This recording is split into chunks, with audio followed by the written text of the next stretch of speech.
So if you've ever browsed the weird electronics that are on Amazon, you might come across something like this. This is the Akaso DL9 10-inch rear view mirror dash cam all-in-one combo thingy together.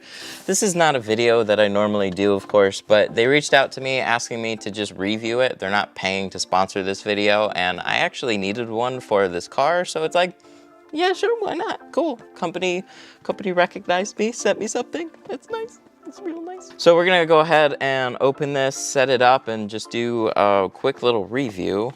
Oh. I've already unboxed this like 4 or 5 times now. I just keep messing up the recording. So this is what it looks like, and this is what all the garbage stuff in the background looks like. And there you guys are, hi. We got a nifty little camera on the back, so this will sit on the mirror up here itself. It just attaches to whatever mirror you got, which I wasn't looking for anything crazy to install. My electronics knowledge is pretty basic for cars. Got into remote starts a little bit, but it's besides the point. We got a touchscreen dealie here, and this is also doubles up as a display for the rear view camera and the front facing camera, and it's also a dash cam. If your car gets in an accident, it'll do a loop recording and stuff like that. So super cool to have. I'm not gonna go through everything that they have in the box. If you want, look at the Amazon description, basically just a backup camera, power, and they did include a little micro SD card, which is actually super handy, 32 gig one, so you don't even have to buy that. They also make like really cheap, budget-friendly action cameras, and if they want to send me one, I would totally be okay with that. So let's go ahead and get some of this stuff out, and we're gonna install it. This is a little camera. We need to mount this roughly in here.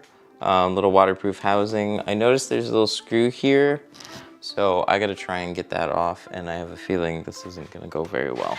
I already tried unscrewing it, but it's like, it just spins. Oh wait, oh wait, oh wait. Neat. So we'll run this through here. Oh, look at that, I don't even have to drill anything. And we're gonna put a couple of screws here, and we're gonna angle it right, and then we'll have a backup camera. Ah!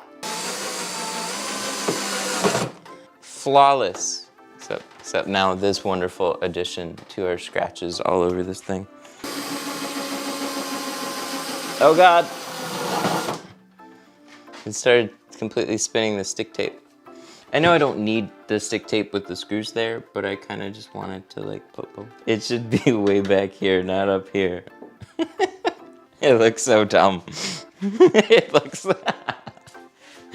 looks like a security camera, like an obvious fake security camera. I guess we'll move it and leave the holes there. Hey, I'm not an electronics installer, like I said. But you just said you're a pro.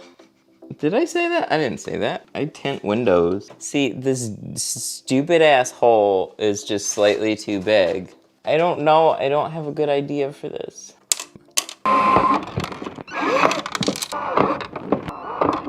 Why is it being extra dumb? I am not gonna be a full-time electronics installer.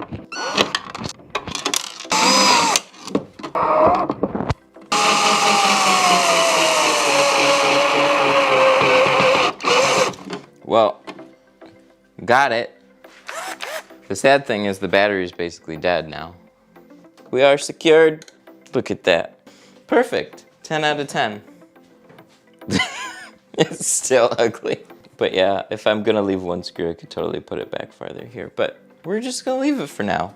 Yeah. Just doing a basic review of this is just not very exciting. Part of this is gotta be installation too, because like, what if a window tinner wants to install it? God, these are like the dumbest things. Whatever. These are all the taillights on this. These are really easy to get to on this car, which is fantastic. So I have an easy time with this. So now I need to wire up this. This is a remote wire for the backup camera. So as soon as we throw it into reverse, as soon as we throw it into reverse, it picks up a signal on this wire and then tells the mirror to flip between the reverse camera and the regular camera. So that's super dope. They should take a meter to it, but I don't know where my meter is. It's been years since, yay! Look at that. So this one right here, this is the reverse. So I need to tap into that one. I'm like 5 years, no, 10 years, no, 9. Let's say 9 years out of practice with most of this stuff. See, I used to do a little bit of electronic work. So I know about splicing and like some basic shit, but I just don't do this. Ta-da! I shouldn't be doing this. That. How about that? Look at that. And then we'll put this back. We're gonna see if this functions first. Let's see if it starts up.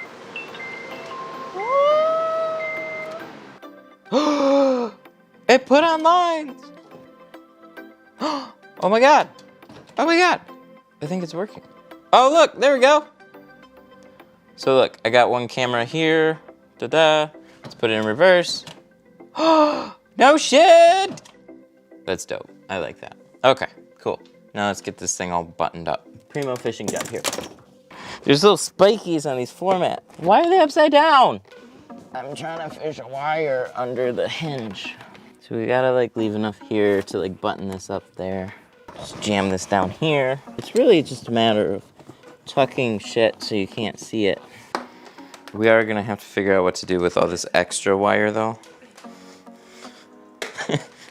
Sunroofs are so helpful for filming. Judging on how long this took already, we'll come back to it and we'll do like just dedicated power. And then for now we'll just, oh, it's so ugly, I hate it. Nah, I gotta go all the way around here, I gotta go down there, and I gotta go all the way over and then just to come back. I hate car electronics, this is why I tint. And then something like this. But it holds, look at that. It's just on there. That's your mirror now. Where's that helpful orange shit that they gave me? I found it. I am super appreciative that they gave me this little orange thing. This is actually super helpful for all of this. You should have one going into this. Do you think this is gonna scare any potential business owner now? They're just like, holy fuck. Or do you think they're just gonna be like, stick to tinning?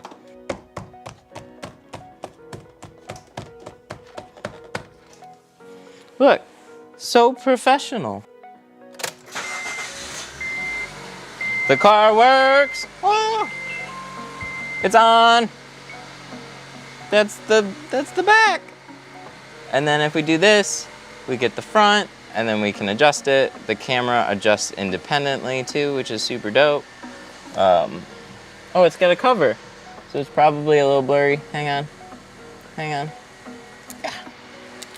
Ooh. Oh, that looks more clear. Oh, look at that. It like, you can move it however you want. I mean, this is good. I don't know how to adjust this quite other than, oh, look. Oh, that's better. That's more, it's still not straight. We'll figure it out. It's also like way over on one side.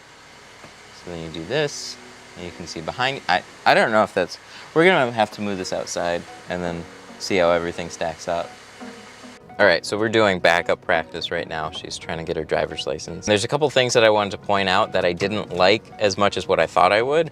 First being it's a mirror and a screen at the same time. So that basically adds up to really severe reflections coming off of it when you're trying to use it as a screen. So if you have it facing out your back window, which is how you use it as just a mirror, there's too much light coming through and it just makes it near impossible to see the screen even if you turn the brightness all the way up. At the same time, you're trying to see out the back. So what we ended up doing was facing it down and just using the rear view camera as our mirror, and I like that way, way more. You have such a wide angle that you can really see cars in your blind spots without having to turn your head very much at all. And as soon as it seems like they leave the camera to pass you, then they're in your peripheral vision. So that's been super helpful. I feel a lot safer driving around like that than even what I do in my Explorer. So it's been really helpful overall. Anytime we go to start up the car, it fires right up, starts simultaneously recording. It's got nifty features to go through the footage and you can lock files. So if you're in an accident or if you leave the car sitting and somebody bumps it, it'll automatically start recording and just generally it's always recording unless you tell it not to. Feel a lot safer overall with a device like this. It's super easy to install, minus all the times that I screwed up with the camera, but they have a couple of spots that you can mount it. If you want to mount it on the very back of the car, you can. And then they also recommend mounting it up here on the rear headliner to look through the back window, and that would actually be decent. One of the last things that I really want to bring up that it feels like they put a lot of thought into this device is it's got 2 modes for the reverse camera. So you have your regular driving mode and you can swipe up and down on the screen to readjust it. It has a feature where it'll remember where you last left it. So you swipe up and down, set your angle, and it'll automatically readjust, put the lines up for reversing. So that's super nifty. But the downside to this reverse camera is it's such a wide angle. It's almost deceiving. And so you can see a whole lot, but it looks like you're closer a lot of times than you are. And so we'll look out the back and think that we're basically butt up against where we are. And then we won't be, like, we'll still have 3 feet worth of space in between us and the car behind us or the garage or wherever we're trying to park. So that's really the last thing that I want to bring up. Hope you guys enjoyed this type of video. I'd love to do a lot more of these obscure tech reviews for car stuff. Leave a thumbs up or a comment below of what you thought, and as always, I'll see you guys in the next one.